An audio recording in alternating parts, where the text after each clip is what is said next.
Olá, meus irmãos, tudo bem? Hoje nós teremos uma escola dominical um pouco diferente. Hoje nós vamos falar sobre um assunto atual, na verdade, uma comparação entre duas religiões. É algo que eu acho sempre importante saber. Conhecemos outras religiões para saber qual é o ponto de encontro com o cristianismo, para saber também quais são as divergências para que nós possamos então ponderar qual é a verdade absoluta.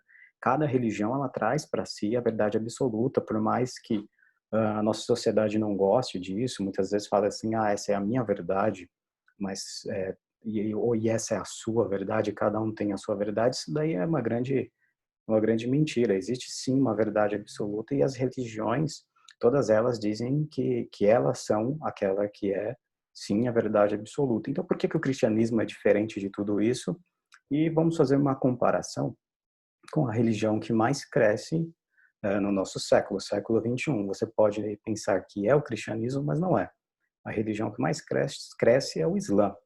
Então, nós temos que analisar o que essa religião ela prega, o que eles falam e o porquê nós dizemos que eles estão incorretos. Primeiramente, eu gostaria de falar com vocês sobre o ponto de encontro do Islã. O Islã, ele diz que acredita em Jesus Cristo, e Jesus Cristo aparece no livro sagrado deles, que é o Corão. Só que o Jesus Cristo que eles colocam é um Jesus Cristo totalmente desfigurado da pessoa, até mesmo da pessoa histórica de Jesus. Então é algo que esse ponto de encontro acaba não sendo suficiente porque eles distorcem a figura de Cristo e colocam Cristo abaixo do profeta Mohammed, né? Ou então você conhece no Brasil como o profeta Maomé. Mas vamos voltar então até mais ou menos o ano de 570, 600, 610, esse emaranhado de anos, que eu não vou destacar esses anos, mas vou contar a história de uma maneira rápida para que a gente possa ganhar tempo. Bom, Mohammed, ele ia para as cavernas para fazer as suas orações.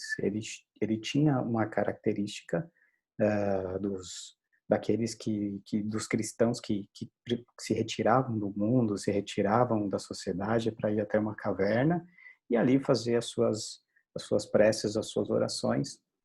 No Brasil houve um tempo que as pessoas iam até um monte, ainda mais os pentecostais, eles iam até um monte porque eles acreditavam que um local isolado, a presença de Deus se manifestaria de uma forma maior. Mas nós sabemos que não importa o local, desde que você faça uma oração com fé. Bom, ele diz que quando ele estava dentro dessa caverna, um anjo apareceu, e o anjo Gabriel, veja só a similaridade com o cristianismo. O anjo Gabriel apareceu e disse para ele escrever o Corão, porque os cristãos tinham deturpado a verdade escrita no Novo Testamento.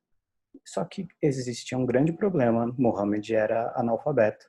Então, o primeiro milagre, segundo ele, é que um anjo ensinou ele a ler e escrever imediatamente, e ele começou então a escrever ali o Corão. Uma primeira coisa que nós devemos pontuar aqui é que Paulo fala que, mesmo que apareça um anjo e nos ensine qualquer coisa que está contrário às Escrituras, nós devemos considerar anátema. Anátema é uma palavra que no português não é muito conhecida, mas significa maldito. Então, se aparecer um anjo para você agora, além de você tremer de medo e provavelmente desmaiar, depois que você acordar e começar a falar com ele, e ele falar para você algo que está fora da Bíblia, saiba que não é um anjo enviado pelo Senhor, mas sim um demônio. É claro que hoje em dia isso é praticamente impossível de acontecer, porque nós já temos a revelação escrita, nós já temos o Espírito Santo, então não há necessidade de aparecer nenhum anjo, nenhum demônio para conversar conosco, e até na Bíblia isso acontece pouquíssimas vezes durante toda a história de Israel. Mas, se acontecesse, nós deveríamos considerar anátema. Então, se Mohammed tivesse lido essa parte, ele ia considerar esse anjo, se é que apareceu, como maldito, como anátema, e não seguiria com isso. Só que ele escreve ali o Corão, leva para a cidade dele e apresenta para os religiosos, para os judeus, para os cristãos, só que, logicamente, os judeus, os cristãos falam que ele está louco, como realmente deveríamos pontuar que aquilo ali era um anátema. Só que a família dele aceita. A família dele aceita e ele começa, então, de uma forma bem familiar, criar uma nova religião que posteriormente ficou conhecida como o islamismo. E nessa religião existem diversos fatores que ele pegou emprestado da Bíblia. Então você tem Abraão, você tem Moisés, eles todos aparecem no Corão. A tradição do Antigo Testamento inteira aparece no Corão. Só que quando chega no Novo Testamento, na figura de Jesus, Mohammed coloca Jesus abaixo dele e ele acima de Cristo, dizendo que Jesus foi apenas um profeta, que os cristãos queriam colocá-lo como Deus, e ele simplesmente foi arrebatado, ninguém mais ouviu, e aí os cristãos falaram que ele morreu e depois ressuscitou. É tão fraco esse argumento que quando nós vemos ateus, quando nós vemos judeus que não acreditam em que Jesus Cristo é o Senhor, quando nós vemos relatos de outras pessoas fora do cristianismo, elas apontam para um Jesus histórico, apontam que Jesus existiu, que Jesus morreu crucificado no meio de dois ladrões. Então, esse próprio relato de Mohammed está totalmente incorreto. Mas ele fala isso e meu cachorro, Mohammed, já começou. Demorou um pouco mais hoje, você viu, né? Bom, não é Mohammed o nome dele, tá? É Bavin, que é o nome de um teólogo holandês. Olha que chique, deixa quieto. Então, Mohammed começou a fazer algo mais familiar. E como as pessoas ao seu redor não aceitavam essa religião, ele foi até Meca, ele reuniu um exército e ele começou a sua jihad.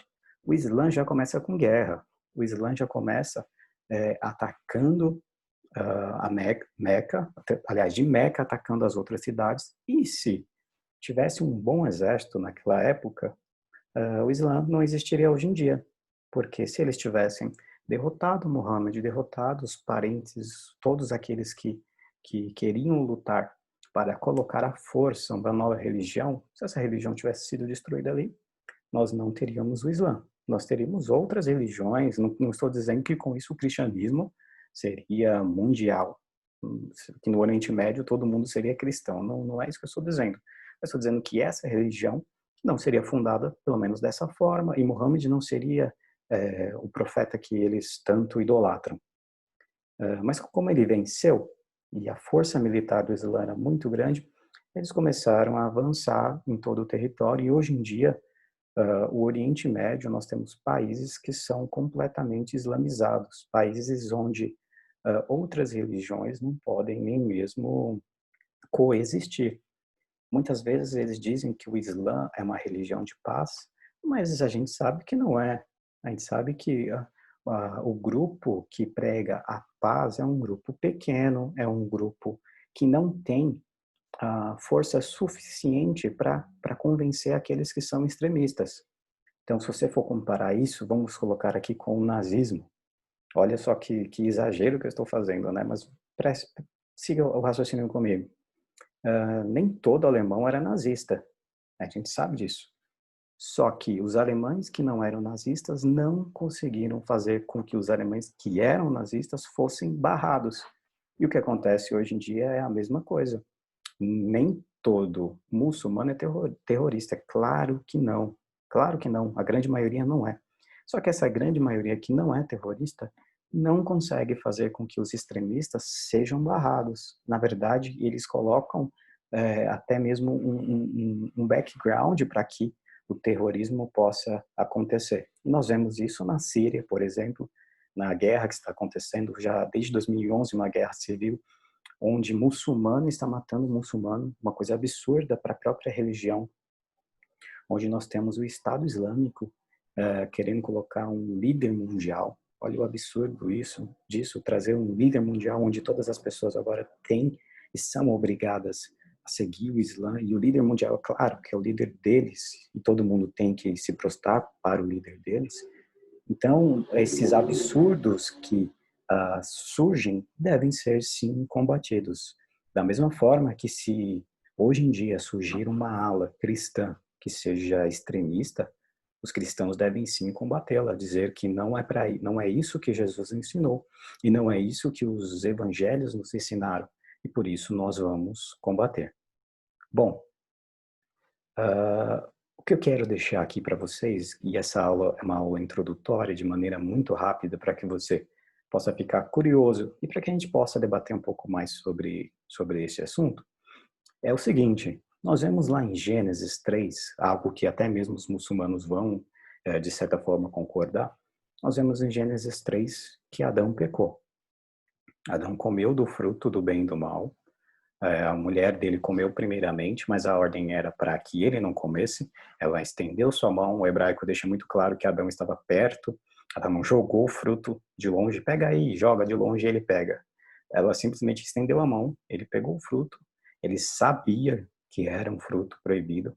Ele tinha a completa capacidade de negar. Ele tinha essa capacidade de negar. Hoje em dia nós não temos mais, se não for pelo Espírito Santo, que nós somos pecadores, sempre o nosso primeiro impulso é pelo pecado, mas aí o Espírito Santo vem e nos ajuda. Ele não tinha nada segurando ele não tinha pecado nenhum, ele simplesmente tomou aquela decisão com seu livre-arbítrio, e ele come porque ele quer ser como Deus. E a partir daquele momento, Deus expulsa eles do jardim e coloca sobre eles a maldição do pecado e a maldição da morte. E o que acontece? Jesus Cristo, ele é o único capaz de pagar por esse erro de Adão. Nenhum outro ser humano é capaz de pagar por esse erro, porque todos nós somos pecadores, todos nós somos falhos, todos nós não temos capacidade nenhuma de dar para Deus algo que que ele já não tenha criado e pagar pelo nosso pecado. Porque sempre que nós fazemos algo de bom, imediatamente nós fazemos algo de ruim. Uh, Pode ser que hoje você tenha ajudado uma senhora a atravessar a rua e você pense que aquilo é algo de bom, mas depois você tira uma foto e posta no seu Facebook, no seu Instagram, dizendo, olha, ajudei alguém. Então você fez um ato bom, mas você estragou aquele ato bom pelo seu orgulho, pela sua vaidade. Então nós somos falhos, nós somos pecadores e nós não temos condições de pagar. E Mohammed era um pecador, Mohammed era falho. E ele necessitava da graça de Jesus Cristo para ser liberto do seu próprio pecado. Só que o que acontece? Todos nós necessitamos, todos os seres humanos necessitam dessa graça de Jesus Cristo. Jesus Cristo veio, um homem que não teve nenhum pecado, de forma com um milagre ele nasceu de uma virgem, onde ali não há a contaminação de Cristo pelo pecado. Então ele pode sim, e ele é o único que pode ter uma vida santa, uma vida plena, e ele teve uma vida exemplar, para que ele pudesse então morrer e satisfazer assim a justiça de Deus. E satisfazendo a justiça de Deus, todo aquele que acreditar em Jesus Cristo é salvo, porque nós não temos mérito algum, mas como ele coloca sobre nós os seus méritos, nós podemos sim ser salvos. E a minha pergunta para qualquer outra religião, não só o Islã, é quem pagou os seus pecados. Porque segundo o Islã, Jesus Cristo não era Deus, então os seus pecados, os pecados de todos os muçulmanos ainda não foram pagos. Mohammed não tem capacidade, Mohammed já está morto há muito tempo, ele não ressuscitou, então os pecados ainda estão aí. Todos aqueles que morrem não têm condições de ir para o céu, não têm condições de ser salvos, porque nós não temos condições de pagar pelas nossas ofensas, nós não temos condições de pagar pelos nossos pecados. Por isso que o cristianismo é uma religião, sim. Não adianta falar que o cristianismo não é uma religião. É um sistema religioso, sim. Mas é um sistema religioso que nasceu através de uma revelação dada do próprio Deus, não uma revelação dada a algum homem. Deus se apresentou ao homem, Deus dirigiu a história através do Antigo Testamento, Deus enviou o seu próprio Filho para que ele pudesse morrer no nosso lugar e para que nós possamos agora olhar para Cristo e temos a garantia da nossa salvação. Nenhuma religião pode oferecer isso, nenhum muçulmano, nenhum espírita, nenhum umbanda, nada pode oferecer o pagamento pela dívida que nós temos. A única pessoa que é capaz de oferecer isso é Jesus Cristo. Por isso que nós acreditamos nele, por isso que nós sempre damos glórias a Deus, por isso que nós temos uma vida diferente, porque nós acreditamos que devemos olhar para ele e através dele que é o próprio Deus e o Espírito Santo no nosso coração, ter uma vida que vale a pena ser vivida. Eu espero que você tenha gostado dessa aula. Eu espero que você tenha aprendido pelo menos um pouco sobre o Islã. Teria como ficar aqui horas discutindo os parâmetros do Islã contra o cristianismo, e tem diversos debates que você pode assistir online, mas isso é só para você ter uma introdução como é essa religião, quais são os problemas dessa religião, e para que você possa, um dia, se você tiver a oportunidade, como eu já tive, de sentar e discutir com um muçulmano sobre isso. Eu tive o privilégio de conversar com um sheik, não vou citar o nome aqui porque está online, mas tive o privilégio de conversar com um sheik brasileiro por 6 horas. E ele me tratou muito bem e serviu um café sem açúcar. Já gostei do cara por isso. E ficamos conversando sobre religião, ficamos conversando sobre história. Um homem muito inteligente, mas que precisa saber que, infelizmente, Mohammed não tem a capacidade de salvá-lo. O único em toda a história, e não haverá ninguém mais capaz de pagar as nossas ofensas perante Deus é Jesus Cristo, e mais ninguém. Se você sair dessa aula sabendo disso, para mim já valeu muito a pena. Se você tiver alguma dúvida, se você quiser conversar mais sobre o assunto, eu te peço que você mande uma mensagem, pode ser no YouTube, pode ser nas minhas redes sociais. Se você é da igreja de Ari Carvalho, você pode conversar comigo no culto e nós vamos discutir um pouco mais e quem sabe voltar com esse assunto. Que Deus te abençoe, que você tenha um ótimo domingo e até mais. E como sempre, eu tenho que apertar um botão para parar. Pera aí. Fica aí. Não desliga não. Pera.